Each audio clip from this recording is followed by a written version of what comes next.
I'm always looking for a new watch design, something that is different, something that speaks to us, different from the norm. And it's not, this is my Dornbluth hat. It's not a Dornbluth, guys, not today.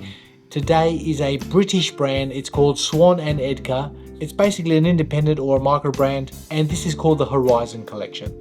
Now you've got two different dial layouts on these watches. One of them is an enamel, a blue enamel, and the other one is a white mineral stone. But I was really drawn to the layout, the design layout of that dial, because it's refreshing, it's classy, it's minimalist, but at the same time the attention to detail is very good. Now for me, for a dress style watch, I'm not really the guy. I'm a tool guy. I wear tool watches predominantly. Occasionally I might have a slightly dressy watch, but not really. But I love what I'm seeing here. The quality of fit and finish is very good, not only from that beautiful case, but the dial, the handset, and overall feel. So without further ado, let's dive into this brand new offering from Swan and Edgar, which is called the Horizon collection.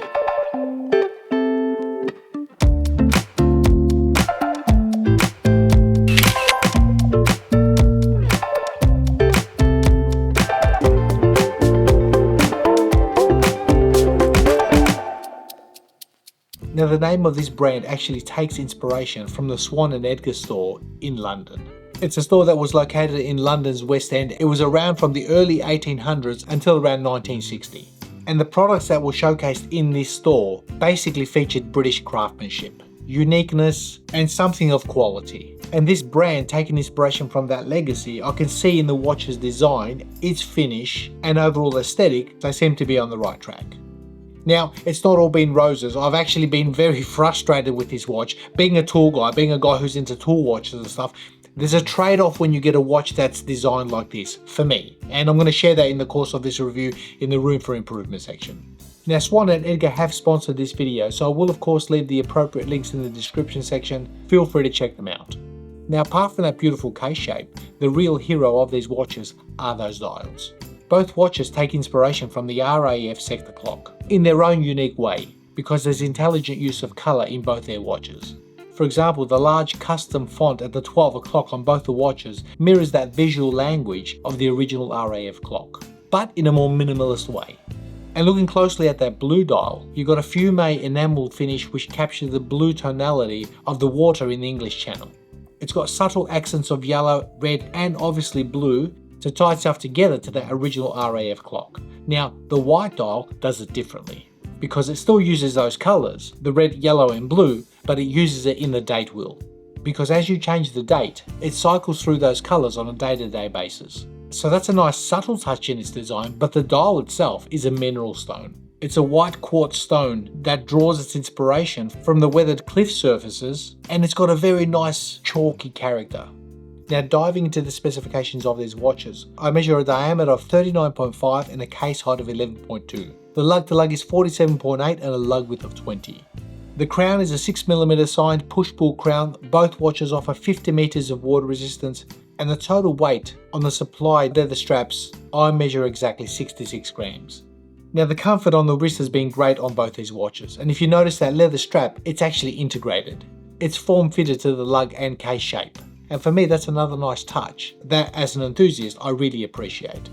The comfort on the strap's been great. The height at 11.2 has also been fine. So ergonomically speaking, I've had zero complaints with these watches. Now, turning the watch over, you'll notice there's a solid case back. And there's a sculpted 3D silhouette of the Dover Cliffs. The case back itself is held down by 4 screws, and hiding behind that case back is the Miyota 9015 automatic. It runs at 4 Hz, offers around 42 hours of power reserve, hacking, hand winding, and I think probably the ideal choice to keep the watch relatively thin and also reliable. Now, what I especially enjoyed on both these watches is the crystal. You've got a slight double dome sapphire crystal on both. They've got very good anti-reflective coating treatment, and the legibility looking into that dial has been ideal. Having a closer look at those suede leather straps, as I mentioned, they're form-fitted, they match the shape of the lugs and case shape itself. I think that's a nice little detail. The malleability of the strap's been also very good. I've really had no complaints in wearing them as far as comfort and practicality goes. Now, the price of these watches comes in at roughly 1,600 Australian dollars. It's around 775 to 795 British pounds. And for me, that's expensive. Now I can see that the quality is good and the finishing is good, but that is an expensive watch. You've really got to want a watch like this and be drawn to its design to justify that price. Now with all that said, there's no perfect watch and there's always a room for improvement. There's always a trade-off. With these particular models, with these particular designs, for me there's a trade-off because I like the design layout, I like the simplicity, the minimalism of those dials. I really like the fact that you've got a big inverted triangle at the 12 o'clock, a lot of clean space, just the right amount of information on that dial. But therein lies the problem, because as a dress watch, as something you're going to go out to a cocktail, to a dinner, it's nice, it's lovely. If it gives you a rough gauge of what time it is, that's cool. But as something where you specifically want to get a more accurate gauge, a more accurate read on what time it is, or even setting the time, you can't. Because trying to set the time on that dial, there's no minute markers, there's no hour markers, so you generally got to set the time. And probably the easiest way to do it, if you end up on quarter past or half past or even quarter to a particular hour that you're trying to set, that's probably the easiest way to set it.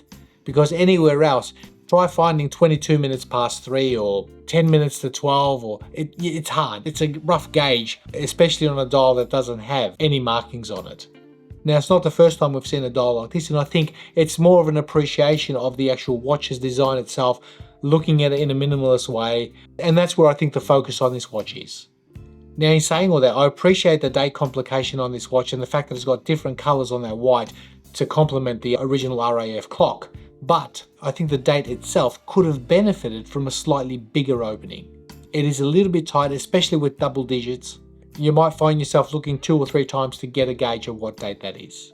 And I wonder what these dials would have looked like with the omission of the date altogether. Just a nice, clean, balanced dial. Just some food for thought. And lastly, I want to talk about the suede leather strap. Having a form-fitted strap, it's nice, it looks great, but in the evening when I retired to go to bed and taking the watch off and placing it on a bench of sorts, it rolled over. So I found myself having to place the watch sideways on its case because of that factor, or in a watch stand, something that can hold the watch in a position that maybe I would want to dial up for argument's sake. Now, I did say that the price starts at around £775 British pounds, and that is slightly high, especially for us enthusiasts. A couple of bucks off would have really been nice. As I mentioned in the watch's defense, it's very unique, it's designed nice, it's finished nicely, so I have had a week on the wrist with both these watches, and the execution for prototypes has actually been quite good. And I think the elements of this watch have been thought out nicely. So for those who are into dress style watches and you want something different, I think this is a fresh new approach on a genre where you can appreciate the design language more over a watch's usability. In other words, form over function. And in that regard, it's done well. So I hope you enjoyed that review of this brand new Swan Edgar, absolutely beautiful watch case with its subtle curves and nuances. And I think the design of that dial is appropriately matched to give you a nice dressy feel, elegant without being over the top, but refined to a point that brings satisfaction and gratification in the wearing experience. So be well, continue to enjoy this hobby, continue to enjoy one another, and we'll see you in the next one.